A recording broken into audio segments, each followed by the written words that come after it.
Comienza mañana en todo el país el proceso de vacunación masiva. Para hablar de este tema y otros de la contingencia, también la logística que ello implica, nos acompaña el ministro del Interior, Rodrigo Delgado. Ministro, bienvenido a Canal 24 Horas. ¿Cómo le va? Hola, muy buenas tardes. Bueno, terminando una reunión justamente con más de 170 municipios, una de las tantas reuniones que hemos tenido durante estos días, en donde hemos querido ya responder las últimas preguntas que van quedando. Esto es un proceso inédito y por supuesto necesita mucha coordinación y los municipios en eso son fundamentales. ¿Y cuáles son las dudas que le van quedando a los alcaldes después de tantas reuniones? Lo que pasa es que hay que entender, Andrés, que esto es un proceso inédito, que obviamente ha generado mucha expectativa, pero también hay que entender que la tradición en Chile en materia de vacunación es larga, es bastante contundente, hay mucho orden al respecto, hay mucha experiencia acumulada, pero obviamente esto es una vacuna que genera alta expectativa.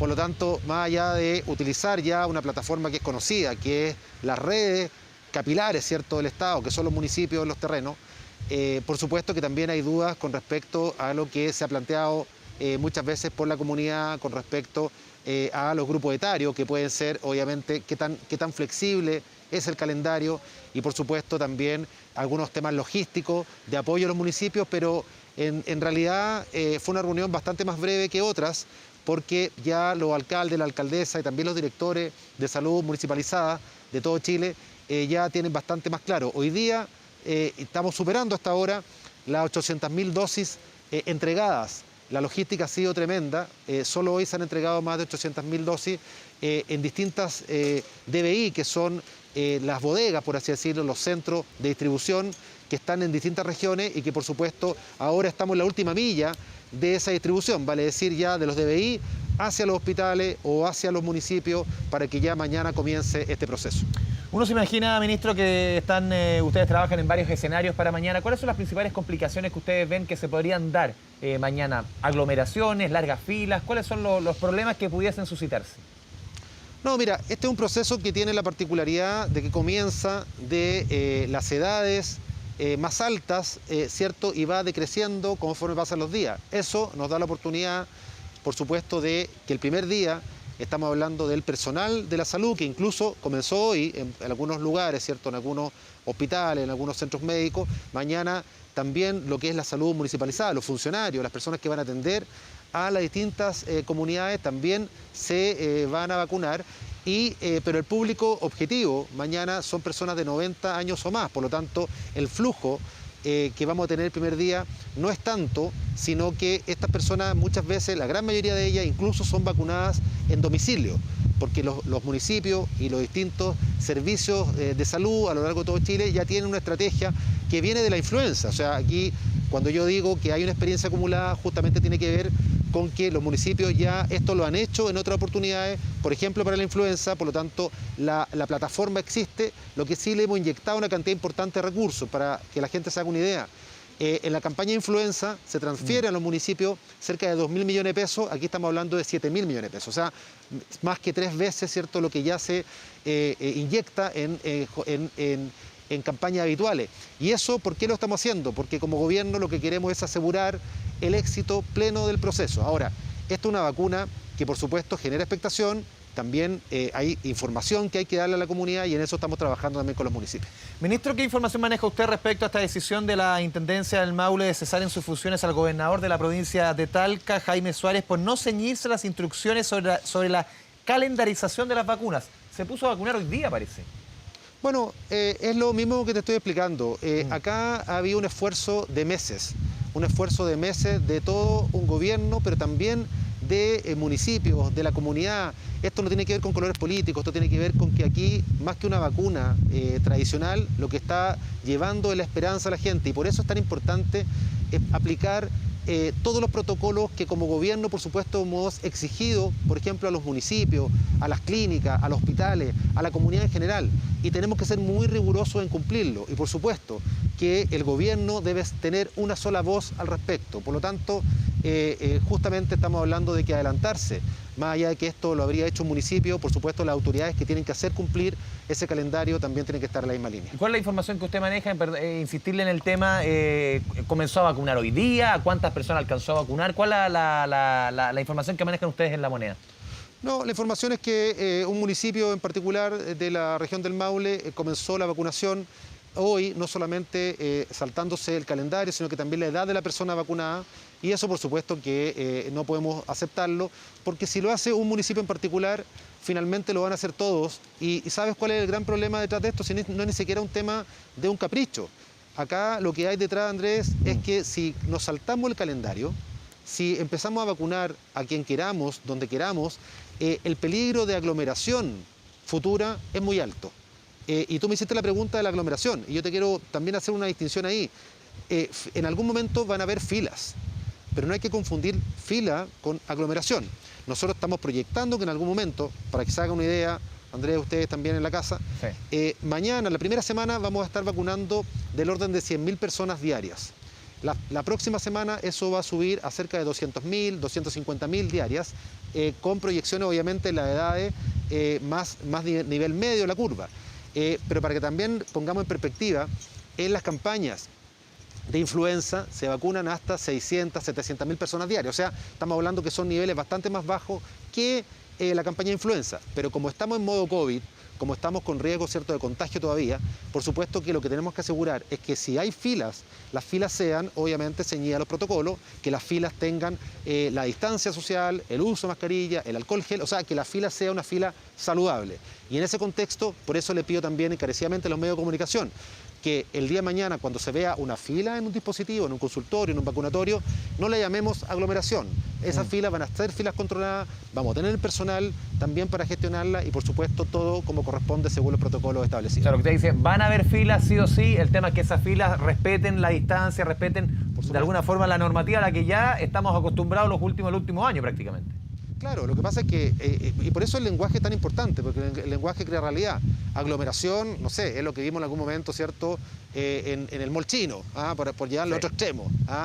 Aquí esto no va a ocurrir porque tenemos las curvas estudiadas y, por supuesto, lo único que va a pasar y podría generar más fila, y por eso es tan importante respetar los calendarios. Por eso, volviendo a la pregunta que me hacías, supongamos, una persona que le corresponde un día determinado, según su grupo etario, vacunarse, puede no vacunarse ese día e ir algunos días después. Lo que no puede pasar es que una persona que le corresponde en 2 semanas se vacune mañana. ¿Ya? Por lo tanto, supongamos que una persona adulto mayor no puede ir el día señalado, pero va acompañando al hijo que es menor o al nieto que es menor, eso va a poder ocurrir. Y en ese momento seguramente las curvas van a empezar a crecer y por eso estamos preparando una gestión de fila y aquí se están incorporando seremis, gobernadores, intendentes, personal de distinta repartición a nivel nacional. La prioridad del gobierno durante las próximas semanas es la vacunación exitosa desde el punto de vista sanitario, pero también desde el punto de vista también de la salud mental de las personas. Esta vacuna no solamente trae una protección contra el COVID, sino que también trae esperanza para tantas familias que lo han pasado tan mal. Vemos que está, ministro, está soplando fuerte el viento allá en La Moneda. Parece que el clima, al igual que lo que fue el fin de semana, no sabemos qué vaya a pasar. Lo conversamos también durante el fin de semana, ministro, recuerda, en el momento más duro del sistema frontal.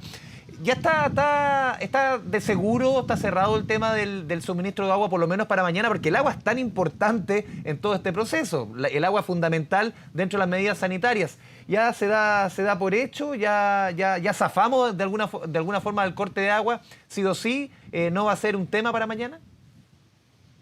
A ver, es un tema que en lo personal he estado monitoreando también minuto a minuto. Ayer hice un sobrevuelo sobre los megaestanques de agua andina, efectivamente están en una menor capacidad, pero yo podría asegurar que para mañana efectivamente vamos a tener el suministro. Lo que ocurre está en que efectivamente para poder cambiar de alerta hay ciertos protocolos que hay que cumplir, entre ellos, ¿cierto?, una cantidad de plantas funcionando, entre ellos también los megaestanques a ciertos niveles, y eso es lo que, por supuesto, hemos conversado con Agua Andina, que todavía no se puede cambiar la alerta, porque efectivamente hay un problema que tiene que ver con ciertos niveles. Pero si usted me pregunta a mí, yo doy la certeza que mañana, para el inicio de la vacunación, en la región metropolitana vamos a tener disposición de suministro de agua, salvo en el sector, ¿cierto?, que ha tenido un corte durante la última hora, que es muy reducido en el sector de Lo Barnechea porque se nutre del río Mapocho y no del Maipo. Pero estamos trabajando, la verdad es que la noche previa, ¿cierto?, al corte, personalmente estuve trabajando con la gente de Agua Andina, con la ONEMI, con el ministro Moreno. No queríamos arriesgar a la gente a tener un corte, nos jugamos por avanzar y tener más horas de agua El corte iba a ser inicialmente a eso de las 4 de la mañana, lo logramos correr hasta las 7, 8, el último informe, logramos abrir más ventanas, hemos hecho esfuerzos gigantes y también hay que recordar, las inversiones que también se hicieron con los megaestanques fueron decisivas, fueron clave. Esta misma situación, hace 2 o 3 años atrás, hubiese tenido un corte seguro de más de 48 horas. Ministro, también hoy día, también conversamos el fin de semana durante el tema del sistema frontal de el suministro eléctrico. Siguen habiendo 12.000 clientes sin suministro eléctrico. Incluso hoy día se sumaron varios alcaldes, cerca de 70 alcaldes, colegas suyos, están pidiendo que se termine la concesión de CGE en sus comunas. ¿Cómo ve usted ese petitorio y el malestar, una vez más, de los alcaldes del gobierno local con las empresas eléctricas? Yo creo que los alcaldes y la alcaldesa conocen en primera persona las consecuencias nefastas de pasar 2, 3, 4, 5 días sin suministro eléctrico. Hay mucha gente que guarda sus medicamentos, sus alimentos, ni hablar, ¿cierto? Hay pequeños emprendedores, empresarios. Y esa molestia la tienen que recibir en primera línea los alcaldes y la alcaldesa. Y a mí también en su momento me pasó. Y por supuesto que la molestia de la gente es tremendamente importante. Uno puede muchas veces soportar un corte de agua algunas horas porque junta agua, ¿cierto? Y puede arreglársela logísticamente dentro de la casa, ¿cierto? Con la familia. Uno no puede juntar electricidad, digamos, la gente no tiene los recursos para tener generadores ni grandes baterías. Por lo tanto, estamos hablando de gente humilde, ¿cierto?, que sufre los embates de estos cortes. Yo encuentro que eso es inaceptable, así lo he conversado con el superintendente de electricidad y combustible. Entiendo que los alcaldes fueron a una reunión con él durante esta jornada y, por supuesto, que uno solidariza también con la gente que ha tenido cortes prolongados y por supuesto que eso es inaceptable y el mismo superintendente también ha dicho claramente que va a aplicar ¿Ministro? toda la normativa. Porque Sí. los mismos alcaldes dicen que es potestad del presidente incluso poder terminar con una concesión. Bueno, eso es una solicitud que hacen los alcaldes, bueno, y tendrá que ser estudiada en su mérito por el superintendente y por las autoridades pertinentes, pero yo me quiero centrar en las externalidades. Yo quiero entender que debemos aprender, así como, mira, y comparando peras con peras, ¿cierto? Hay empresas que han aprendido las crisis.